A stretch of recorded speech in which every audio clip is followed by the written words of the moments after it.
he made the tenant downstairs pay 1.5 months too. A security deposit, you know. There's a whole racket, the security deposit, and the courts are at fault. They do not clamp down on landlords. And now one security deposit is evil enough, and now they're out for 2. Don't you let them don't you do it. Don't you let them get by with it. We were careful not to put anything on the walls. They are pristine. If he would stop bullying people, harassing them, and keep his big mouth shut and leave them alone, his life would be much easier. He's a sadomasochist. He hurts himself more than he hurts others. But hurting others is his big goal in life. Glendora has already reported the porch bullying on TV. Zaire called Glenn during her TV program on Channel 63 and said anonymously, "You're a wacko. If you don't like the mud in Stanford, then get out." That's his only solution in life. Get out. Now this is ignorant. Popping around in the mud is the way things should be. Asphalt is not the way things should be. So, defend what's wrong. That's smart. Defend yourself, that you have mud holes and muddy water and potholes. That's the right way to do things. Zaire repeats his law-breaking. Zaire repeats the same stupid. He sold possession of the porch to Bruce. Zaire took Bruce's money in return for possession of the porch, of the premises. Now again, that's common law.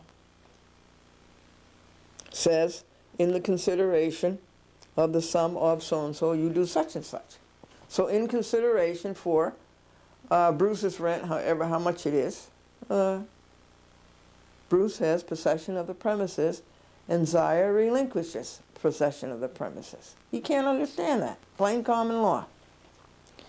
Zaire told Glendora, "When I bought this place, I sent eviction notices to all the tenants, and I got rid of all of them. I had no problem. The judge was a partner of mine." Zaire said the electric was about $25. Well, this was an important point to us. The electric bill last week was $133 for 2 months.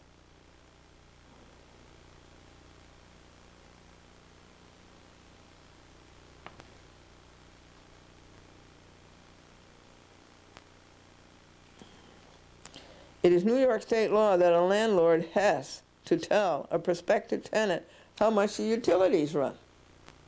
A landlord has to do that. Landlord says, "I don't know. How would I know? I didn't pay the bill." No.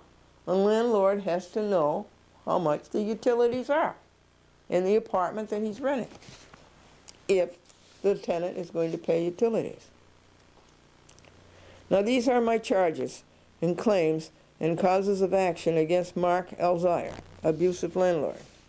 This is an action. This is a legal proceeding by which Glendora enforces and demands her rights in a court of justice. Without prejudice, Uniform Commercial Code 1-207 and 1-203. Glendora's ad damnum is $23 million. Relief demanded, wherefore, therefore, and ergo. Plaintiff demands $23 million in compensatory and punitive damages, together with the cost of this action and all further relief just and proper. Dated May 21, 2003, Anno Domini, State of New York. Yours in truth, Glendora. Now, we had to make 15 copies of this. The original to the county clerk, Richard Anderson. Copy 1 to the county clerk, copy 2 to the county clerk. Zaire copy served by process server. You have to serve him by a process server or have somebody else serve him. That's where the state courts are way behind the federal courts, way behind. Federal court doesn't require that. Zaya is served by Glendora. Zaya is served by certified mail, and Zaya is served by first-class mail. Remember that now. A lot of lawyers lose the cases because they simply don't follow the law. That's the New York State Real Property Actions and Proceedings Law. And there's also the New York State Real Property Law. There's two of them. A copy to Brad Sachs, Esquire. A copy to the Center for Judicial Accountability, Incorporated.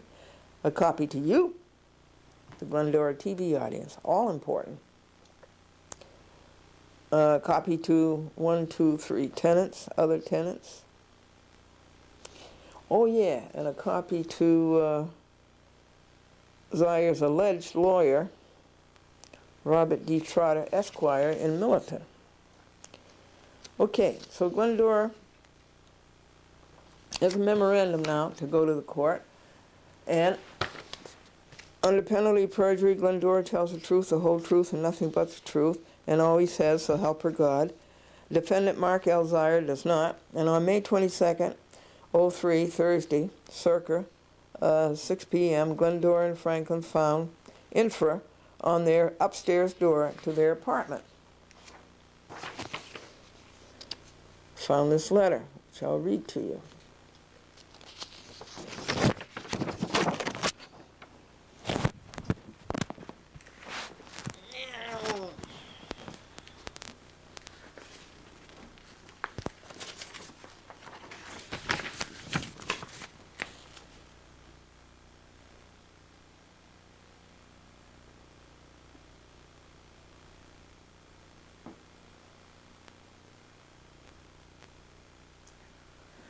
Okay.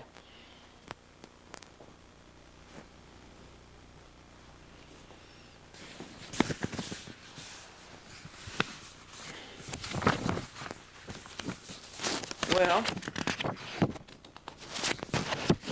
this was very upsetting, folks, and I'll tell you why.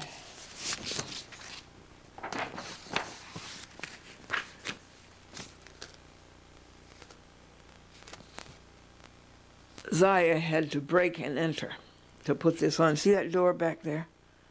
Okay, that door goes to 12 stairs to our outside door. Okay? So, did he not have to break and enter to get into this upper door? All right? Did he not have to violate possession of the premises? I drew a picture of it for the court.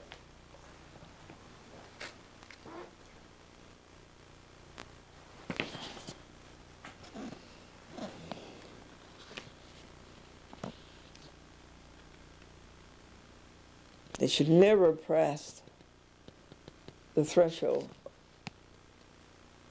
of these premises. We have possession of these premises. Zire has our money. This is common law, reserved with prejudice, Uniform Commercial Code 1-207.7, also 1-103. Glendora informed Zire of the same on his telephone answering machine around 6:15 p.m. I should play that for you. I told him, Mark Zire, don't you ever cross our threshold again. If you have something to fix to the door, then you fix it to the outside door. And besides, I told him, your notice is a nullity because it's not served pursuant to New York State Real Property Actions and Proceedings Law. And today, I think he's out in Chicago, I get an answer to that saying, I should play it for you, it's on the recorder, saying that I think that you will find that the letter was served or whatever properly. And of course he knows nothing about the law. It isn't. He said, remember you signed a lease that if there's any litigation you pay all the attorney's fees.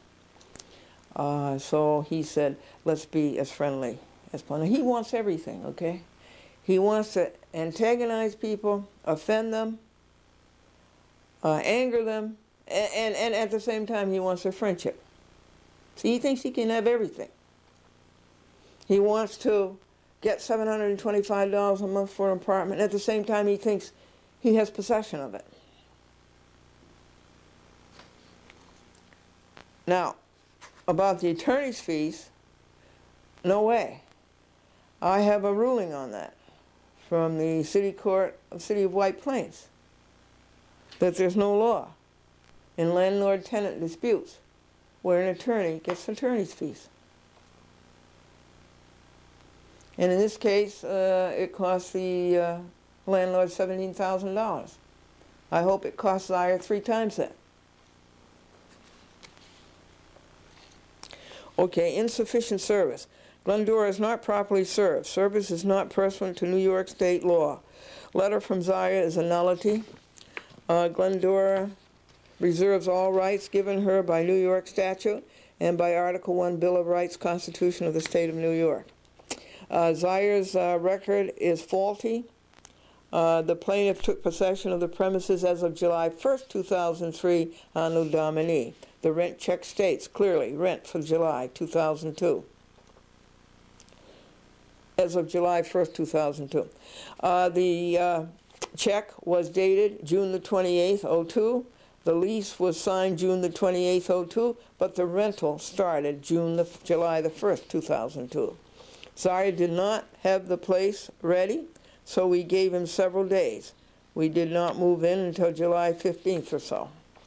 So Zaire does not tell the truth about the lease, expiring June the 28th, 2003.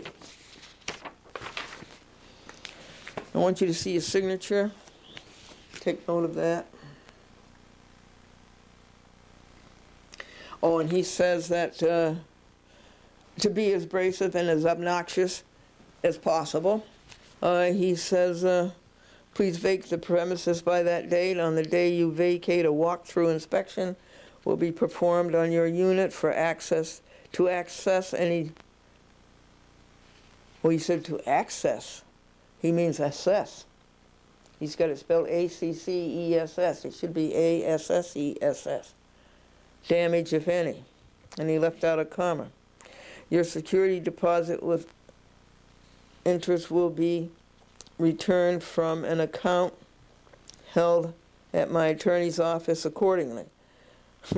Should you hold over beyond your lease expiration, your rent will be $25.50 per day.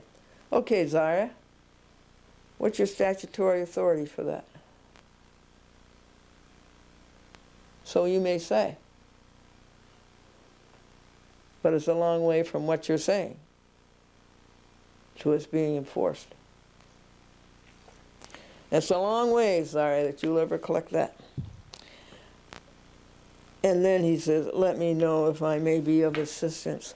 Oh. You know what that is? That's chocolate-covered cyanide.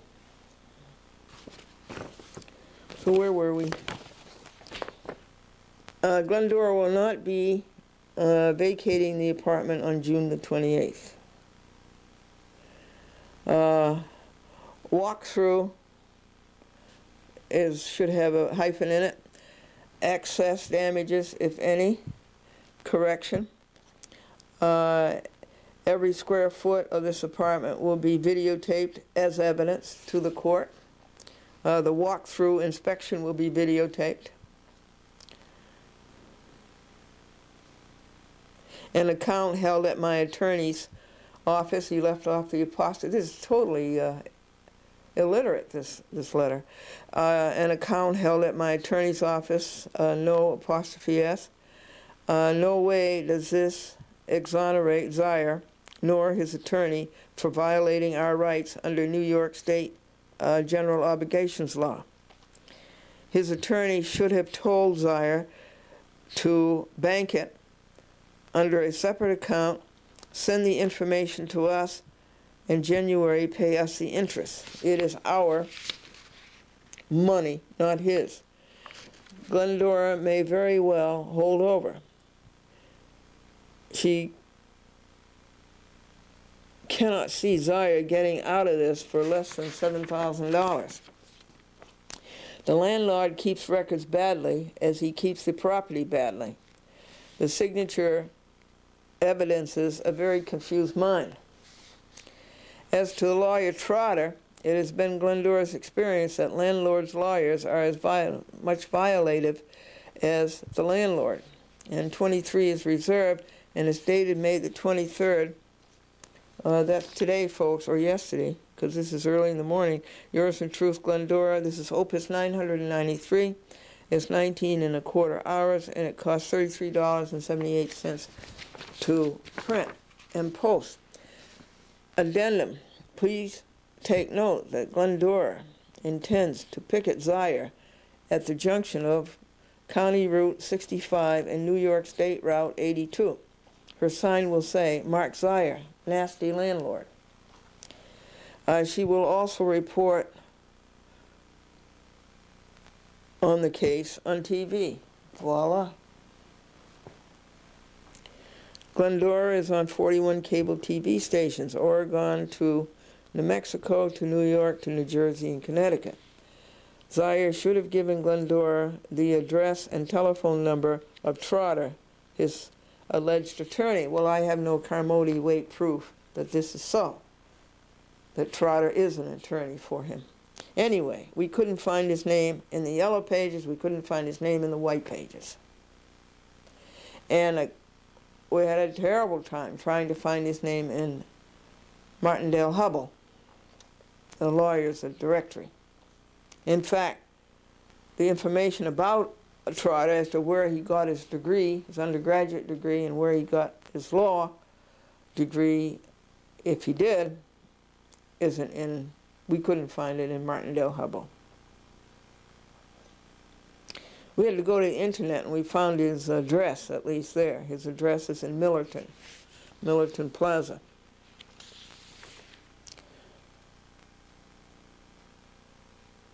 Now, Glendora's always kept her door unlocked. She thought she could trust the Stanford folks. But I forgot the caliber of the landlord.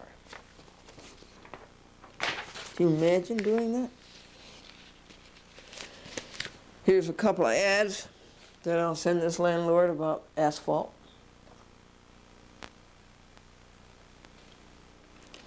And, of course, we send it out with this moment of great joy. And by the way, folks, this is May 23rd. May 29th, you know, is Bob Hope's birthday. And guess what? Bob Hope is 100 years old. Okay, this is Glendora, the chat with Glendora. And this is another nasty, ugly, dirty fight with a landlord. And we're just not going to let these people get away with it. They're going to pay until they learn.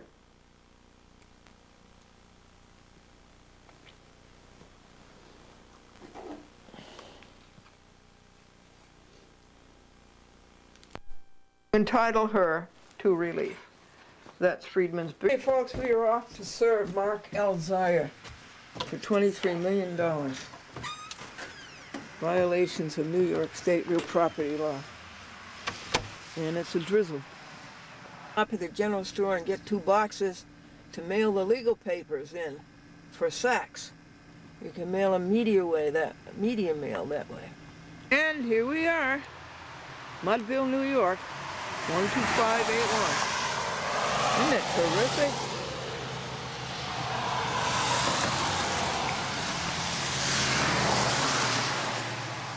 Mudville, New York, 125. Oh, there's the porch.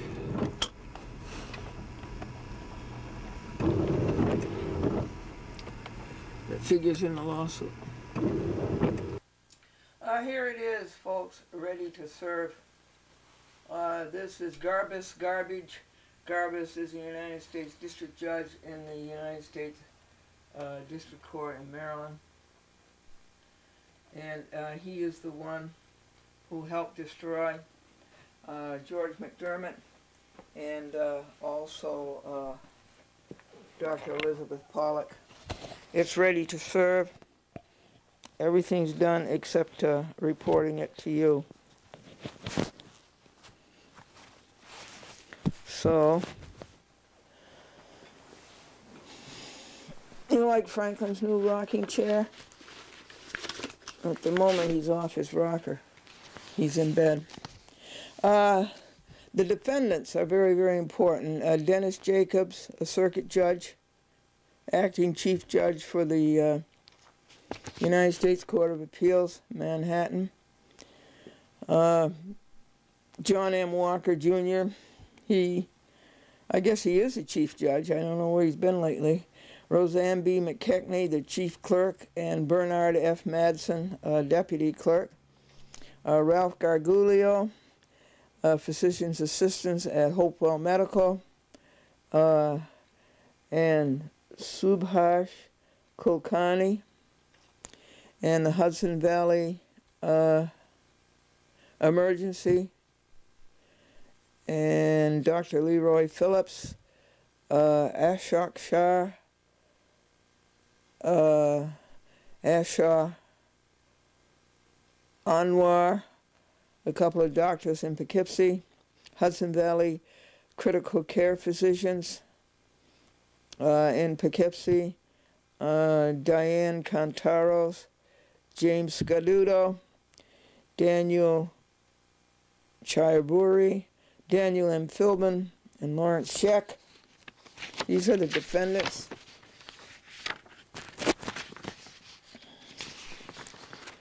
Kuram I. Ashraf, another doctor in Poughkeepsie.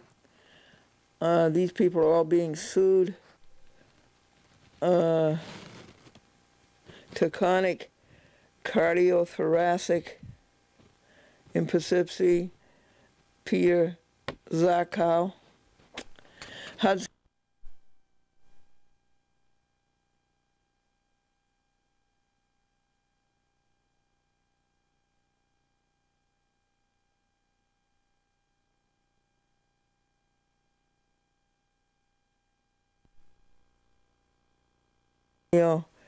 Jack I. Hentel and Dr. Goldstein, Vassar Brothers.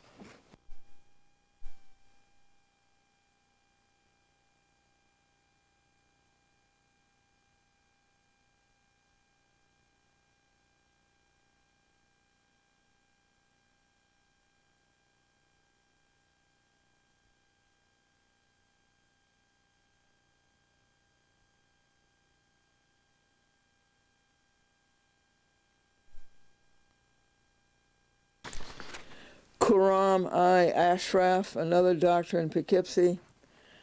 These people are all being sued. Taconic Cardiothoracic in Poughkeepsie, Peter Zakow. Hudson Valley Urology, Hudson Valley Radiology. Both of these are in Poughkeepsie, of course. Brian Yen, Donald Lean, Benjamin Seckler, Philip Amatuli, Henry J. Fisher, Jr., Joseph C. Antonio, Jack I. Hentel, and Dr. Goldstein, Vassar Brothers Medical Center in Poughkeepsie, NCO Financial Systems, bill collectors.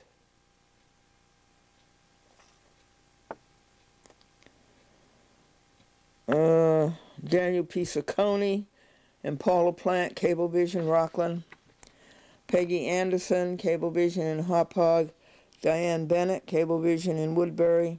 Charles F. Dolan, 330 Cove Neck Road, Oyster Bay, the owner of Cablevision. James L. Dolan, Mac Budil, Thomas Garger, Charles A. Former, all Cablevision violators of public access rights. Robert M. Callaghy and Sadly, Stevens, Burke, and Burke, they're liar for hire.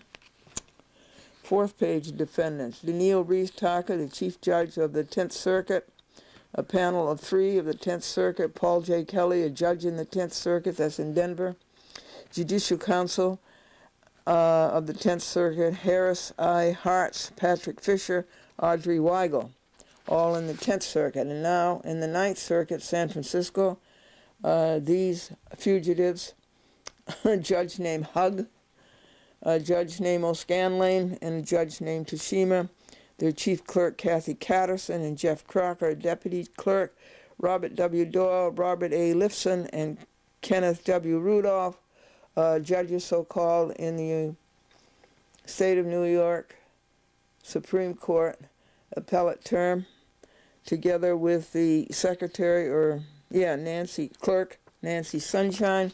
We're up to page 5 of the defendants. How many more pages? Just one more. William W. Wilkins, the chief judge in the 4th Circuit, Richmond, Virginia. Boyce F. Martin, the chief judge in the 6th Circuit in Cincinnati. Laurie Badanani and the general manager, and James O. Robbins, Cox Communications, all for violating Glendora's rights to public access in Manchester, Connecticut. Carol B. Amon and her law clerk, a very bad judge in Brooklyn, Eastern District of New York. J. L. Edmondson, chief judge in the 11th Circuit, Atlanta. Robert E. Gerber, a bankruptcy judge at Bowling Green, Manhattan.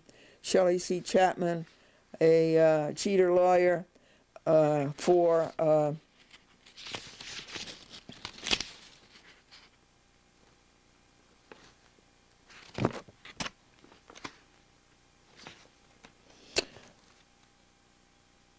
bankrupt Adelphia Communications. Karen Murphy, the chief clerk of Nassau County, who doesn't know how to handle her own lawsuit. Her business is handling lawsuits, and she doesn't know how to handle her own. When she's sued, she just boomerangs it back like a kangaroo court.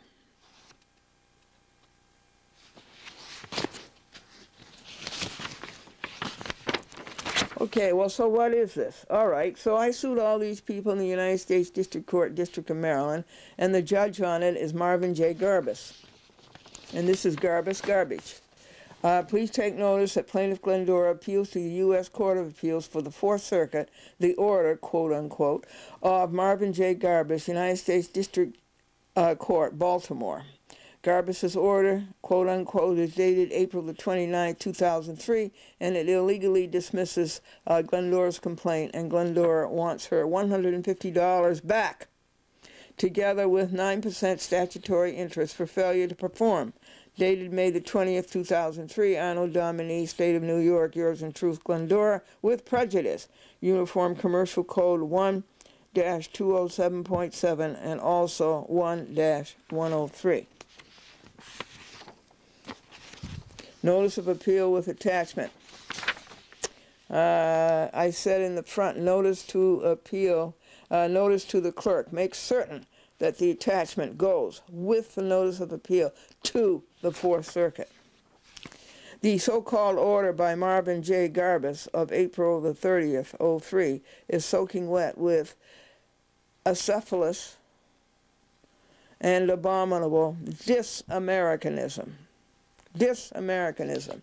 You know what acephalous means? Translate it. Without a head. An action is a legal proceeding by which Glendora enforced and demanded her rights in a court of justice. Garbus abysmally plummeted. Garbus has lost his dynamics. What type of a court is this? Is it a common law court, an equity court, a merchant court, an admiralty court, a statutory court? What is it? What the heck is it? Garbus first addled fall off the platform is that he doesn't know procedure. 28 U.S. Code, Section 144 and Section 354. His bias rears its ugly head instantly when he calls Glendora's rambling nonsensical complaint. Well, he should have recused. If he has to supervise jury selection to be fair and unbiased, then he should be a model of the same himself.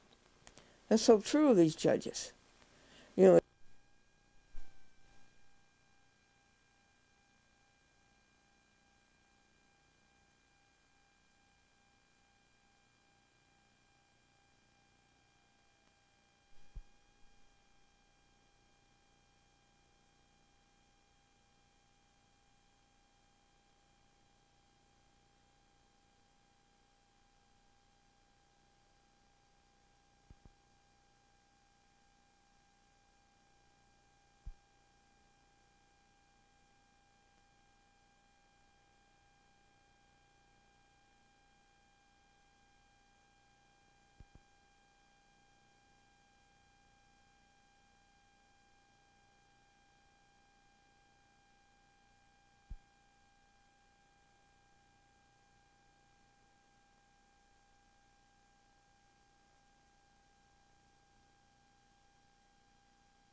Forced the confrontation with the man who spoke then for Black America, Booker T. Washington.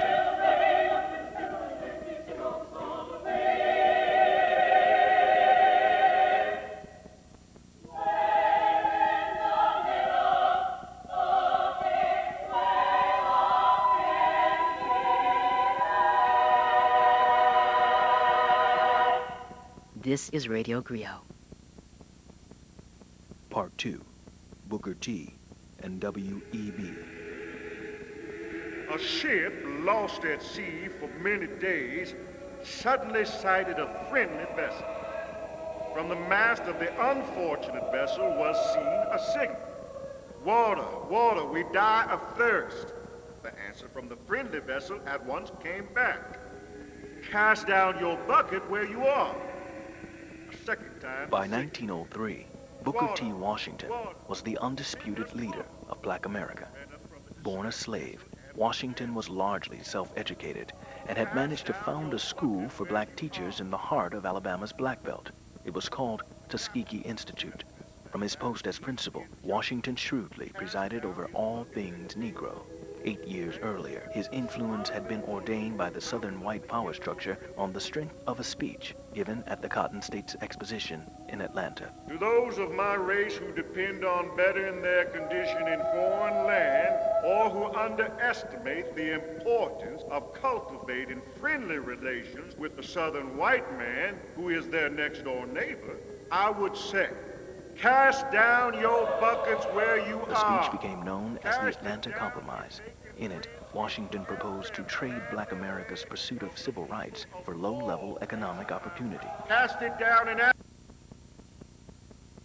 in commerce, in domestic service, and in the profession.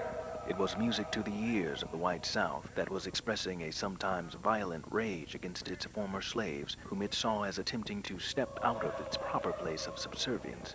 Washington proposed to fix all that by accommodating white expectations. As we have proved our loyalty to you in the past in nursing your children, watching by the sickbed of your mothers and fathers, and often following them with tear-dimmed eyes to their graves, so in the future, in our humble way, we shall stand by you with devotion that no foreigner can approach.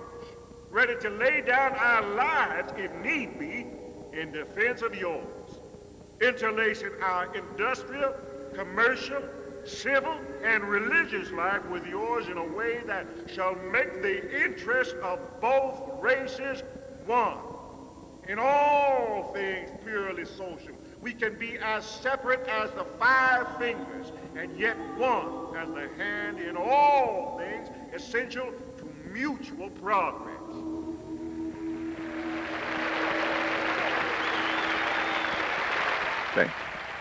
Thank you so much. I appreciate it. Thank you, sir. Yeah, thank you. Mr. Washington, let me heartily congratulate you upon your phenomenal success at Atlanta. It was a word fitly spoken. Your comrade in arms, W.E.B. Du Bois. Du Bois came to oppose Booker T. Washington rather slowly, actually. He applauded Booker Washington's Atlanta Compromise speech. Indeed, remarkably, Du Bois said that voting was a privilege, not a right, and he was not sure that everybody should vote. But when Booker T. Washington began to pronounce about educational policy, which Du Bois thought a great deal about, Du Bois became increasingly troubled. To be troubled was one thing, but to speak out was something altogether different. With the backing of white philanthropists, Booker T. Washington had erected an effective lobbying apparatus designed in part to squash any dissent among Negroes. It was known as the Tuskegee Machine. Later, Du Bois would write, Things came to such a pass that when any Negro complained or advocated a course of action, he would be silenced with the remark that Mr. Washington did not agree with this. Naturally, the bumptious, irritated young black intelligentsia of the day declared, I don't care a damn what Booker Washington thinks. This is what I think, and I have a right to think.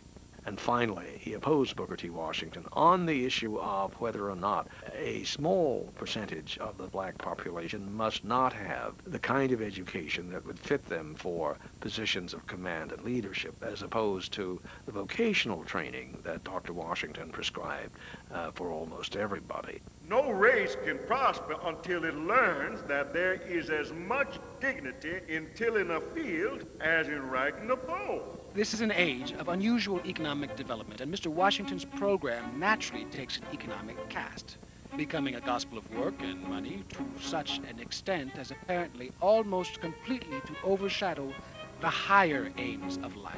And so, while Du Bois never denied the value and utility of vocationalism, it was Booker T. Washington's refusal to admit the value of liberal arts education that caused them to part company. But from that dissent, Du Bois looked again at the whole issue of the Atlanta Compromise and realized, it didn't take long, that you cannot have a bargain in which you've given up the right to vote.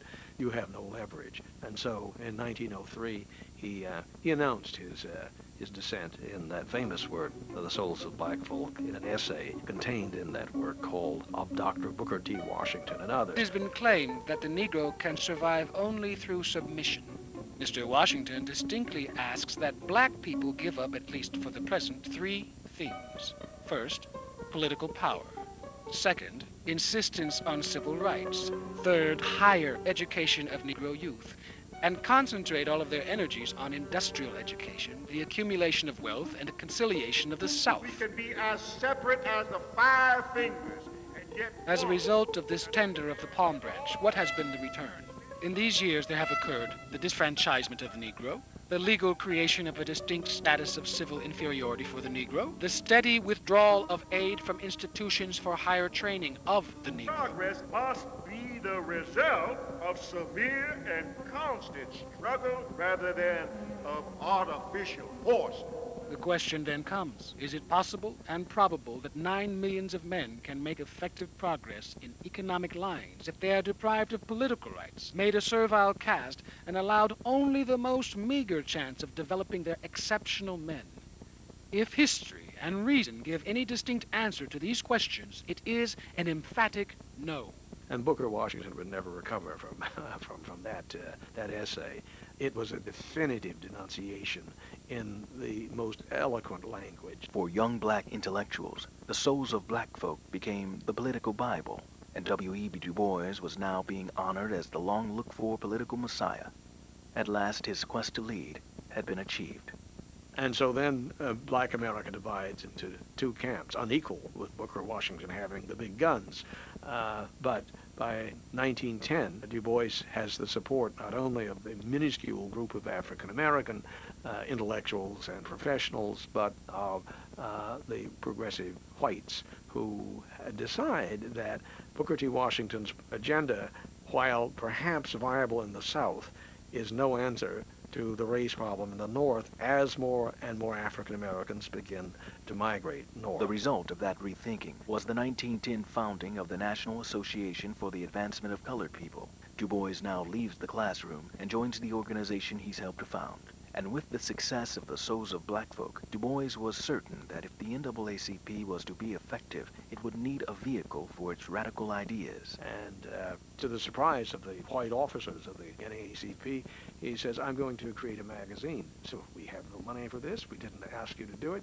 There are enough magazines, aren't there, anyway? And Du Bois went right ahead and created the Crisis, which becomes the NAACP. It is the voice of civil rights militancy. He's a full-time propagandist.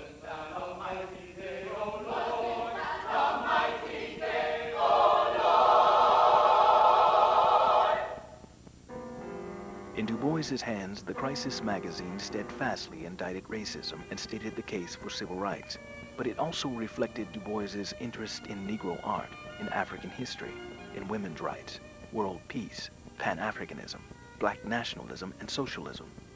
Along the way, Du Bois would continue to see himself as the intellectual savior of his race, but his leadership would be one of ideas and principles rather than tactics and political organizing.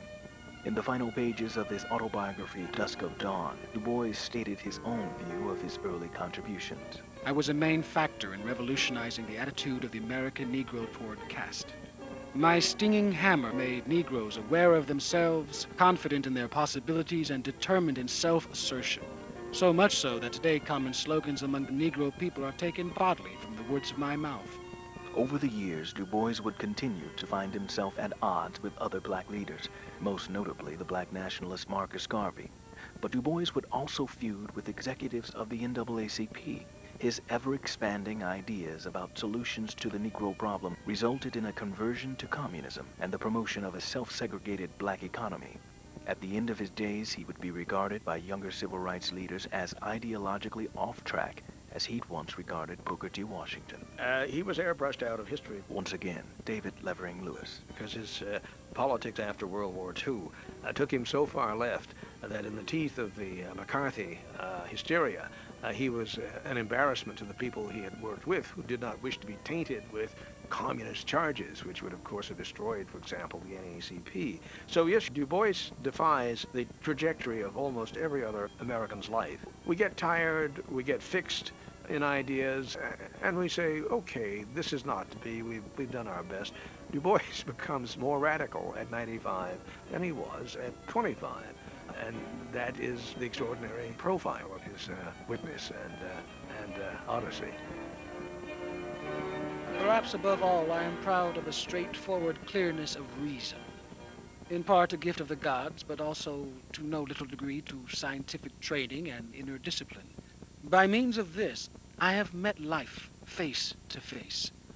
I have loved a fight, and I have realized that love is God, and work is his prophet, that his ministers are age and death.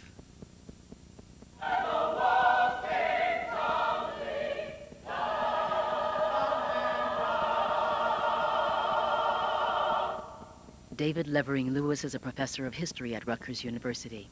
The part of W.E.B. Du Bois was played by Dominic Hoffman and Booker T. Washington by Ben Guillory. Additional voices Charles Allen and Ren Woods. Much thanks to the Roby Theater Company for its help with this project. Production assistance provided by moi. Radio Griot is written, directed, and produced by Roy Hurst. I'm S. Pearl Sharp. We'll see you next time on Radio Griot. If you'd like more information about Radio Griot, email us at griot21@earthlink.net. That's GRIOTT 21@earthlink.net. W.E.B. Du Bois, Scholarship and Propaganda, The Makings of a Raceman, produced by Radio Griot, a program devoted to storytelling. It was written and narrated by Roy Hurst. You are listening to Democracy Now! Back in a minute. I was born by the river in a little tent, and just like the river, I've been running ever since. He said it's been a long time coming, but I know my change is gonna come. Oh yeah.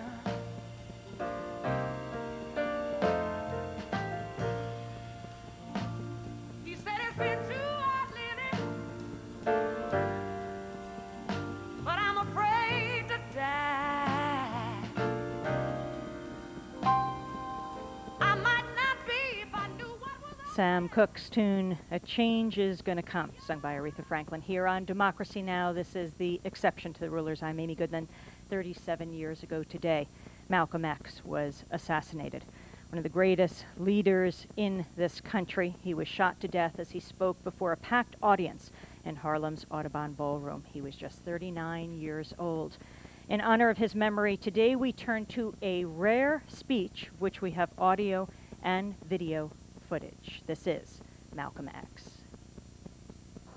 If those of us who believe in black nationalism spend all of our time thinking only about Africa, which is about 9,000 miles away, with a great deal of water in between, we will place our people here in the same position that they were placed in by the preacher during slavery, where they would dream about someplace way up in the sky. Because many of our people see going back to Africa just as difficult as the non-religious Negro now thinks in terms of getting up to a city in the sky somewhere. So we have to have a new approach, a new appraisal. And this new appraisal and new approach has to be in tune with the reality of the conditions that we are in after having been thoroughly brainwashed by this blue-eyed white man.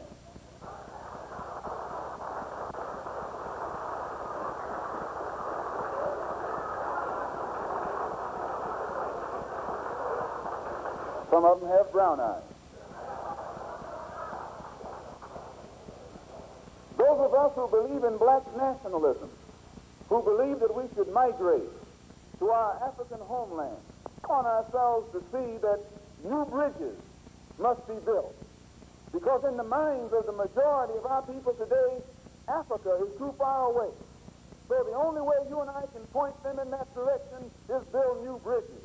We have to have the type of understanding of Africa and the type of understanding of our people here in order to build a bridge, a contact, a line of communication between the two.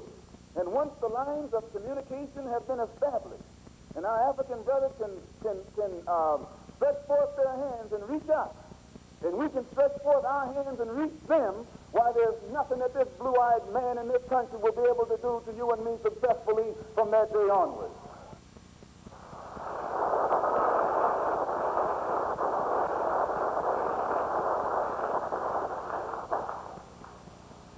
Our African homeland, in other words, must be brought nearer. And our African brothers and sisters must be brought nearer. Not only must they be brought nearer to us, but we must be brought nearer to them.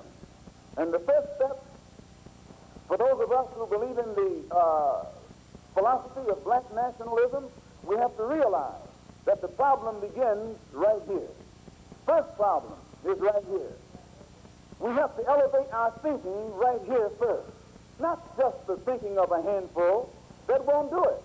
But the thinking of 22 million black people in this country must be elevated. They must be made to see it as we see it. They must be made to think as we think. And then they'll be ready to act just like we're ready to act.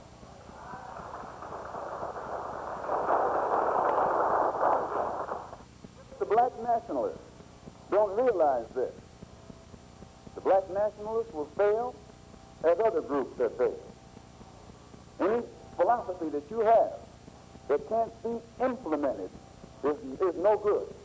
A preaching or a gospel is no better than its ability to be carried out in a manner that will make it beneficial to the people who accept it.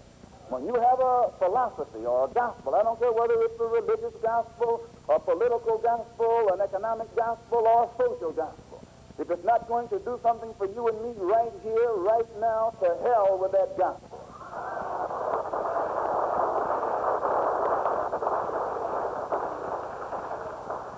In the past, most of the religious gospels that you and I have heard have benefited only those who preach it. Most of the political gospels that you and I have heard have benefited only the politicians. The social gospels have benefited only the sociologists. You and I need something right now that's going to benefit all of us, that's going to change the community in which we live, not try and take us somewhere else. If we can't live here, we never will live somewhere else.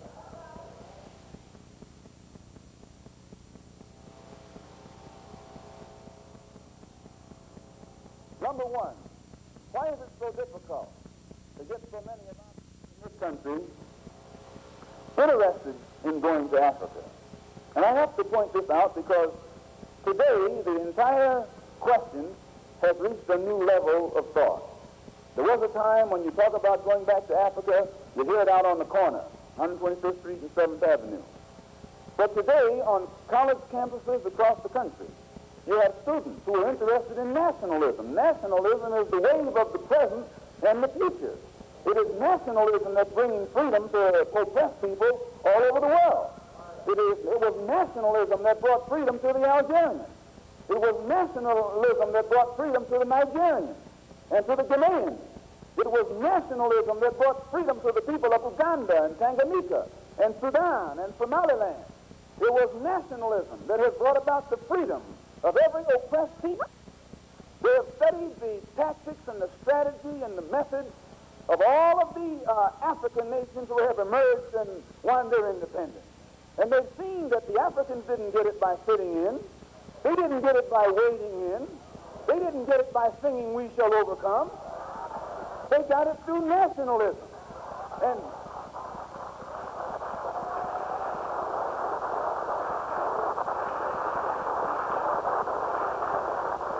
you and I will get it through nationalism. What is it? What is it that makes it difficult for the philosophy of nationalism to spread among the so-called Negroes? Number one, they think they have a stake in America. They think they have an investment in this country, which we do. We invested 310 years of slave labor, 310 years, every day of which your and my mother and father worked for nothing. Not 8 hours a day. There was no union in that day. They worked from sun up until sundown, from can't see in the morning until can't see at night. They never had a day off. And on Sunday, they were allowed to sit down and sing about when they died, they wouldn't be slaves no more. When they died, they wouldn't be slaves no more. They'd go up in the sky, and every day would be Sunday. That's a shame. And it is that 310 years of slave labor that went in, that was mine and your contribution into this particular economy and political system. If those of us who are in this audience right now were to take our individual equality of opportunity, if the Constitution at the present time can change it, either it offers it or it doesn't offer it. If it offers it, good, give it to us. If it doesn't offer it, then change it. You don't need a debate. You don't need a filibuster.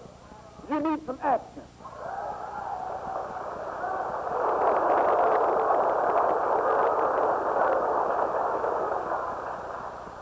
You and I should let them know now that either we collect our investment right here, right now, and then if we can't collect it here, our people will then be ready to go back home.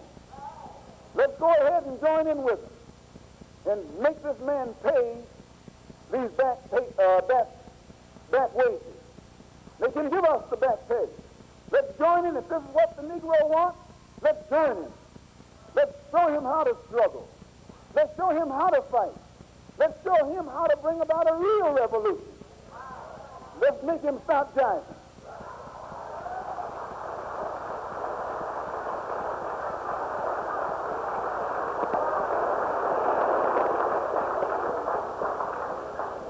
If you're interested in freedom, you need some judo, you need some karate, you need all the things that will help you fight for freedom. They have not wanted the black nationalists involved in the civil rights struggle because the black nationalists are too militant and they don't compromise. They proved that at the United Nations when Lumumba was murdered.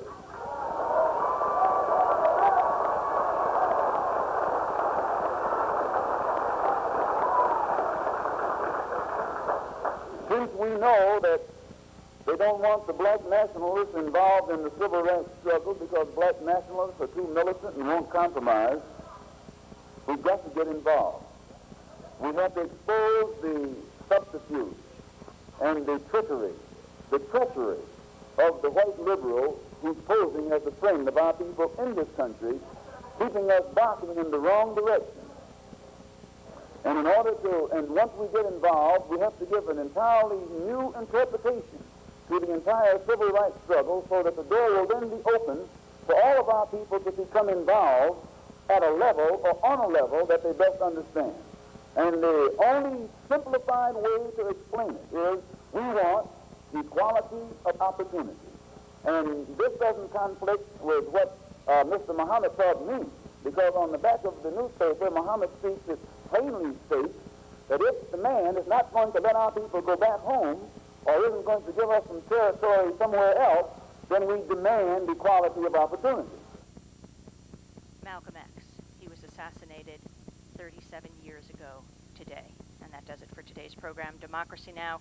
Is produced by Chris Abrams, Miranda Kennedy, Lizzie Ratner, and Jeremy Scahill. Anthony Sloan is our engineer and music maestro. You can email us at mail@democracynow.org.